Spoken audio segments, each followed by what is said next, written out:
बहुत समय पहले पहाड़ों और नदियों से घिरे नवरत्नगढ़ राज्य में एक महान और न्यायप्रिय राजा राजा देवव्रत राज करते थे। उनका राज्य समृद्ध था और प्रजा सुखी थी, लेकिन उनके जीवन का सबसे बड़ा सहारा उनका बेटा राजकुमार ईशान था, जो दयालु और साहसी स्वभाव का था। एक दिन महल में एक रहस्यमयी घटना हुई। राजा का बहुमूल्य नवरत्न हार अचानक गायब हो गया। पूरे महल में खोज हुई, लेकिन वह कहीं नहीं मिला। दरबार के कुछ लालची लोगों ने राजा के कान भर दिए कि शायद राजकुमार ही उसे लेकर कहीं चला गया है। सबूतों के भ्रम और क्रोध में आकर राजा देवव्रत ने अपने ही बेटे को राज्य से निकालने का आदेश दे दिया। निर्दोष होने के बावजूद राजकुमार ईशान ने पिता का आदेश मान लिया और भारी मन से महल छोड़कर अकेले ही यात्रा पर निकल पड़ा। कई दिनों तक जंगलों और पहाड़ों में भटकने के बाद वह एक पुराने मंदिर तक पहुंचा।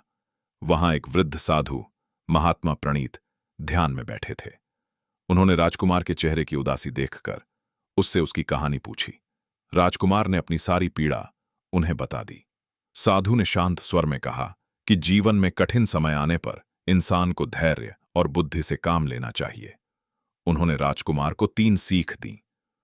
कठिन समय में अपना चरित्र मत खोना, हर किसी पर आंख बंद करके भरोसा मत करना और सच्चाई पर विश्वास बनाए रखना।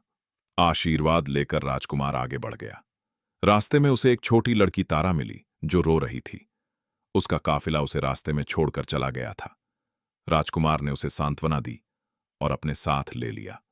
दोनों कई दिनों तक साथ साथ यात्रा करते रहे। आखिरकार वे एक बड़े नगर पहुंचे। वहीं राजकुमार को एक चौंकाने वाली बात पता चली।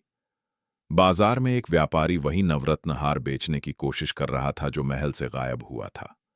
राजकुमार को समझते देर नहीं लगी कि यह कोई बड़ी साजिश है। धीरे धीरे सच सामने आया कि महल के लालची मंत्री रघुवीर ने ही हार चुराया था और दोष राजकुमार पर डाल दिया था। राजकुमार ने अपनी बुद्धि और साहस से उस सच्चाई को उजागर कर दिया। जब यह बात राजा देवव्रत के सामने आई तो उन्हें अपनी गलती का गहरा पछतावा हुआ। उन्होंने तुरंत अपने बेटे को वापस बुलाया और उसे गले लगा लिया। इस प्रकार सच्चाई की जीत हुई और पूरे राज्य ने यह सीखा कि सत्य चाहे देर से सामने आए, लेकिन अंत में वही विजयी होता है।